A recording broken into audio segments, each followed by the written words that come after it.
है। बातूनी कछुआ। एक समय की बात है।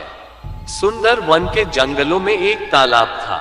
उसी तालाब में एक कछुआ रहता था जो कि बहुत ज्यादा बोलता था और हर समय किसी न किसी से बात ही करता रहता था। कभी हाथी दादा से तो कभी कौवे से और कभी हिरण से बात करते रहता था।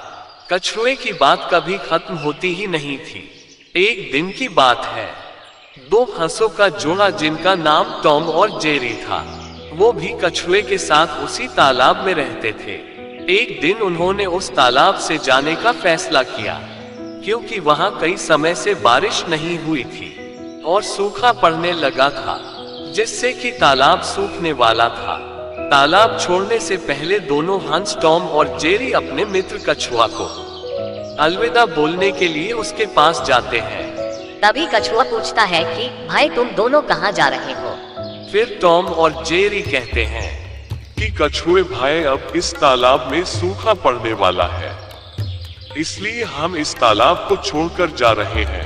तभी कछुआ कहता है कि भाई मैं भी यहाँ से जाना चाहता हूँ, क्या मुझे भी अपने साथ लेकर चलोगे? फिर टॉम और जेरी कहते हैं कि भाई तुम्हारे पास तो पंख भी नहीं है, तुम कैसे उड़ पाओगे? तभी कछुआ कहता है कि मेरे पास एक तरकीब है, तुम दोनों अपने चोंच में लकड़ी के एक एक सिरे को पकड़ लेना और मैं बीच में लकड़ी को अपने मुंह से पकड़ लूंगा और हम उड़कर चले जाएंगे।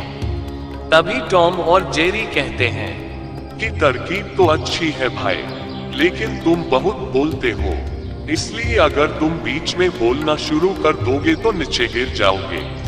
फिर कछुआ कहता है कि तुम चिंता मत करो, मुश्किल मौकों पर मैं नहीं बोलता हूँ। उसके बाद कछुए की तरकीब के हिसाब से वे तीनों उड़ जाते हैं।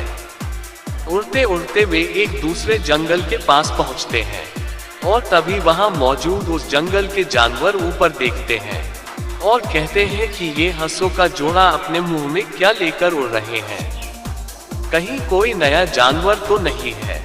अब कछुआ ने सोचा कि वह खुद ही उन जानवरों को बता दे कि ये हंस मुझे लेकर क्यों उड़ रहे हैं। जैसे ही कछुए ने बोलने के लिए अपना मुंह खोला, वैसे ही वह नीचे जमीन पर गिर जाता है और बेहोश हो जाता है। जब कछुए की आंख खुलती है तो वह देखता है कि उसके चारों तरफ उस नए जंगल के जानवर खड़े थे और वह दोनों हंस भी खड़े हैं।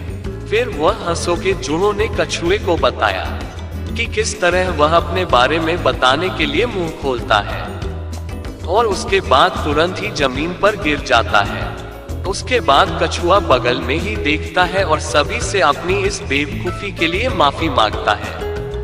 तभी कछुए को नया तालाब दिखता है और फिर वह दोनों हंस से कहता है कि चलिए हम दोनों इस तालाब में ही रहते हैं।